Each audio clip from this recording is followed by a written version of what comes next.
Hi there, it's Amanda from the Hinman Holistic Health Institute. And today we're sharing something that, did you know 72% of women report struggling with some type of digestive or gut irritation in the last 12 months?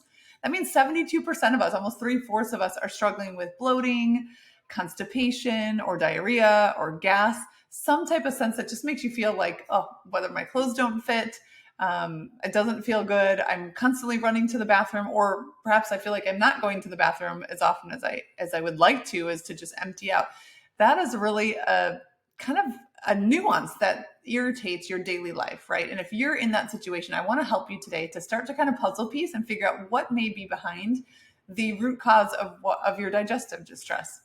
So for many women, especially in the perimenopausal ages, changes in our sex hormone levels have a big impact, because the sex hormones, estrogen and progesterone in particular, have receptors in the cells that line the gut. And that means those receptors take in the sex hormones as messenger molecules, and they help balance the speed with which food moves through the digestive system. So when our hormone levels naturally start to taper off or start to decline, especially as progesterone can drop off even earlier than estrogen, we may find that our overall symptoms are shifting and not feeling so good. So especially if you find that in the second half of your cycle, the luteal phase, if that is when you tend to have more cramping, more bloating, more constipation, then that can be a signal that your progesterone levels in particular are maybe suboptimal. And so getting a sense of where your hormone is and where your unique body's balance is can be really useful. And for those of us who struggle with more consistent or chronic digestive unpleasantries, then there are two dynamics that I see most commonly in play in the women that we work with.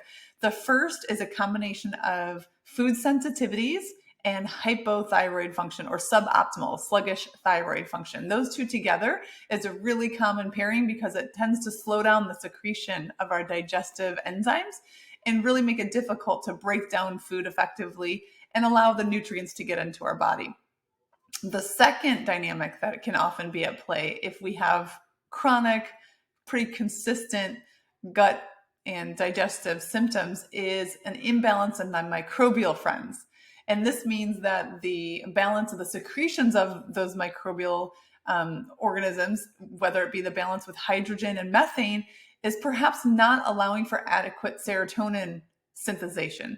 Serotonin is synthesized in the gut, and serotonin is a very important, not only to help us balance mood, to help us regulate pain, it's also a very important neurotransmitter and enzyme that regulates motility. So if you find yourself toggling back and forth between episodes of diarrhea or episodes of constipation, usually there's going to be an imbalance with serotonin and what's happening and informing the body. So I want you to think about how best you can start to put together the puzzle pieces for your unique body, because that is the most easy, targeted way to make digestive symptoms go away, right? So they're no longer getting in the way. They're no longer causing you irritation. If you're in that space where it's about, hey, let's figure out what's happening. Is it a food sensitivity, right? Is it something that I had a UTI and I had an antibiotic 2 years ago, and I didn't even realize that 2 years ago it's still creating an imbalance in my gut microbiome, so the serotonin synthesis is off. Well, that's something that we can help fix and we can target if we know what is at play in your unique situation.